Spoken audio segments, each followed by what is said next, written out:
Jacob. And we are going for a drive.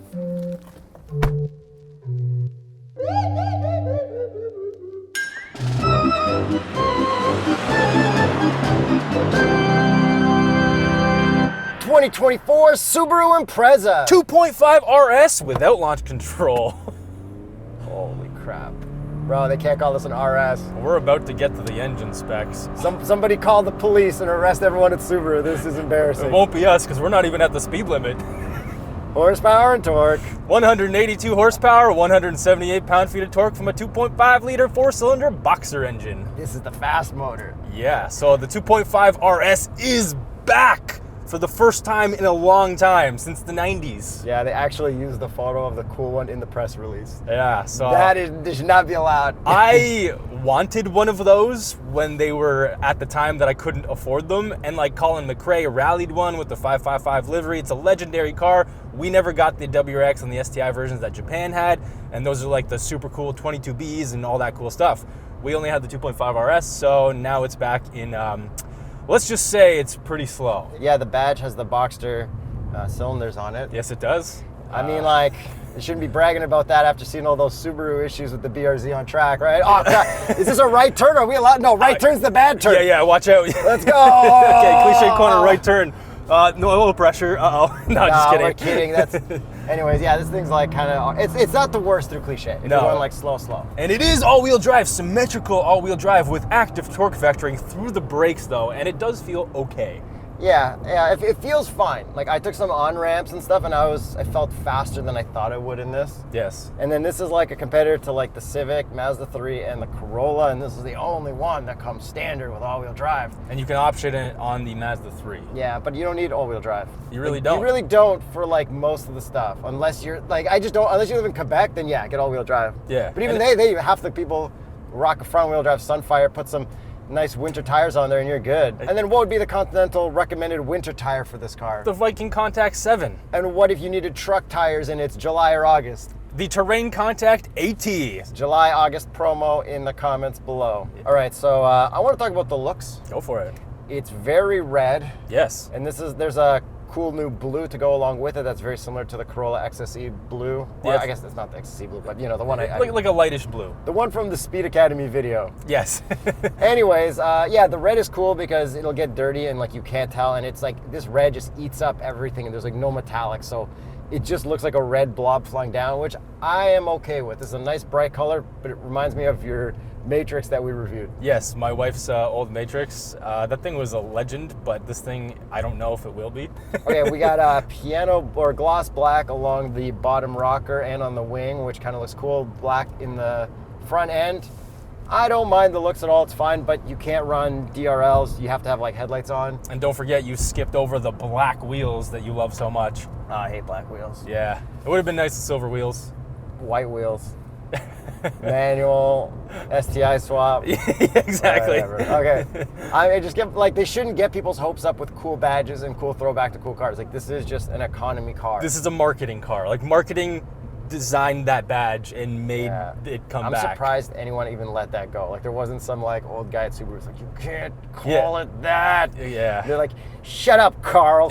But at the same time, our 2.5 RS that we had in North America didn't have a turbo, so like it also wasn't the fastest. It just looked cool, and it was like a coupe and It stuff. probably had 3 pedals and a wing and 2 doors, exactly. Yeah. But I mean, I don't mind the looks of this, but nothing stands out to me. But it's just like, it's just car. This is a family car. Yes. This is like a normal, boring, no offense, family car, which is fine. And then you have all-wheel drive if you think that's safer. And I get why people would think that, because people like my Mazda CX-5 is all-wheel drive. Yeah. I don't use any of the all-wheel driveness. No, and like people just seem to think they have this thing in their head that you need all-wheel drive. It's a symmetrical full-time all-wheel drive. Where's our X modes and things? No, it's not for off-roading. Do we not have any of that up here? No, you got to get the outback wilderness and all that kind of stuff. Yeah, I mean, in the wilderness, I didn't get stuck at all in like heavy snow, and I didn't need the X mode, so I think you'd be fine with this anyways, if you do like cottagey stuff or ski hill stuff or whatever. Because I'm sport. Oh, dude, you just put it in RS mode. Reverse S. Oh, that was DS. What does RS stand for? Really slow. I'm sorry, Subaru, but like, come on, you did it to yourself. Yeah. Yeah, we're gonna stop having the STI. We're gonna release the RS. Yeah. And the crazy part is there is a slower engine. Yeah, but it's fine. Like, I don't know. Yeah. Whatever. Okay. I guess you should drive before we run into things to talk about. Ready? Born ready. Are you actually ready though? Yeah. Brake boost. Well, I got a little bit more. Let's go CVT.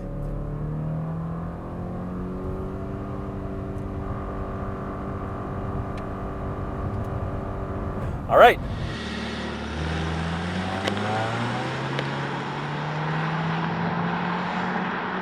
Yeah, you Now know that what Subaru should do for SEMA is swap this into old RS. Yeah, but the old RS like drivetrain on this body. No, this drivetrain in an old RS body. Yeah.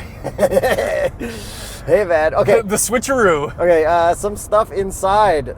We got cloth seats and they look cool. Yeah, we got the red accents, and Canada gets an exclusive Sport Tech trim, which gets blue accents, right, or different colored accents on the seats. Like leather seats they get. Yeah. And USA cannot get leather in this, but whatever. We got hard buttons for our heated seats, which is cool. And then I got the app, which let me preheat the car or start the car. And then you had a setting that you can go to full air conditioning. So every time I got in, it was very, very cold. Nice, that's good. Okay, cliche corner, and I don't love the steering. The tires are making a lot of sounds.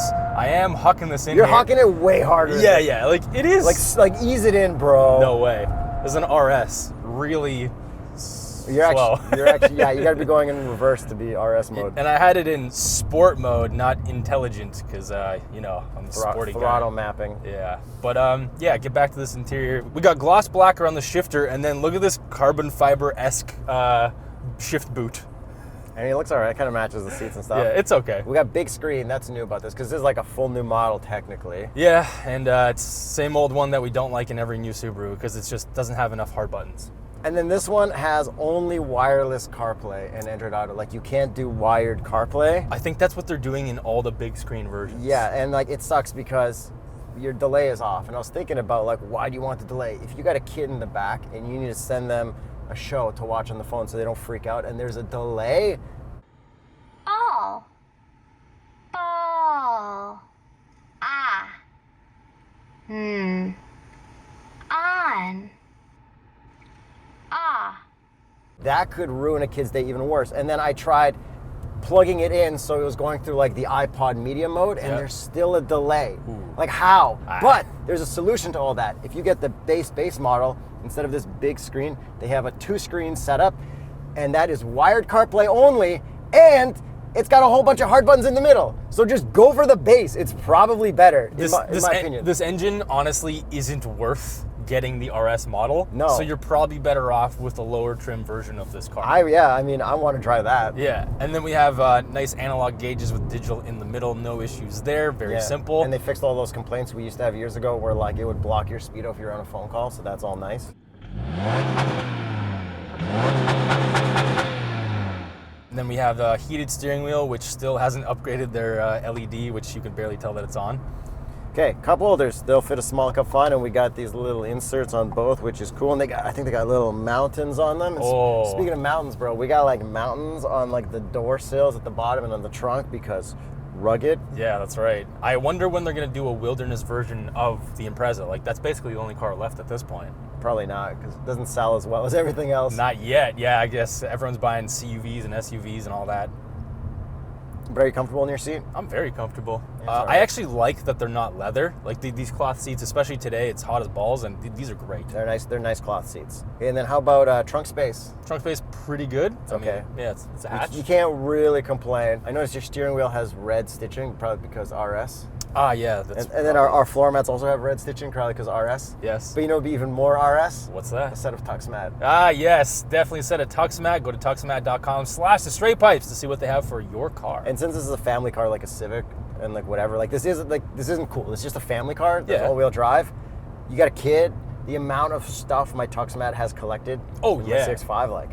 And then I actually fit behind myself, which is really nice, like headroom and legroom. Yeah, there's a lot of room in here, and like the whole like view, like these little windows. Yes. You can see so much, like so little blind spot from these pillars, and then even when you check back, Yep. even though you're not supposed to like really like chuck your head back that hard to check your blind spot, like that little back window lets you see a lot more. It's really nice. And then for daily driving, the suspension is very soft and supple. I've got no complaints about it. It is really good. It's not too bouncy going over the cliche corner bump or anything like that. The only thing I don't love is the brakes. The pressure is just a little too sensitive, like in the first inch of travel. They brag about the new brake booster in this and like the Crosstrek from this thing, and like, yeah, it's just a little too much.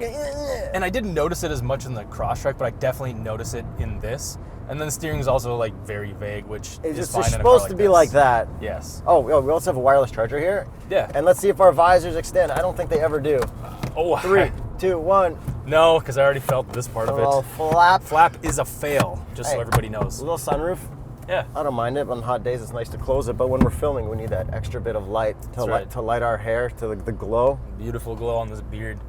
I think that's it with the car, Yuri. Yeah, I think that's it. Oh, it kind of smells in here, actually. Okay, we had to turn off recirculating air because we don't know. Maybe on the press trip they took this in the ocean or something. I was told they didn't, but something's fishy. Yeah, so we had to turn off the recirc, and then it really kind of dulled down the fishy smell. Okay, and then also this has a whole bunch of safety stuff I forgot to mention. Yes. Like all that stuff that we had in the Crosstrek, it has here. So like it'll even like avoid stuff, and it has a lot of good emergency braking. And it has eyesight for like lane keep assist. For like all that stuff. Yeah, so that's good. Because if you want a family car, you want it to be safe, and not only safe because of all-wheel drive and easier to control, safe to avoid accidents and stuff. Yeah. All right, and only reverse camera.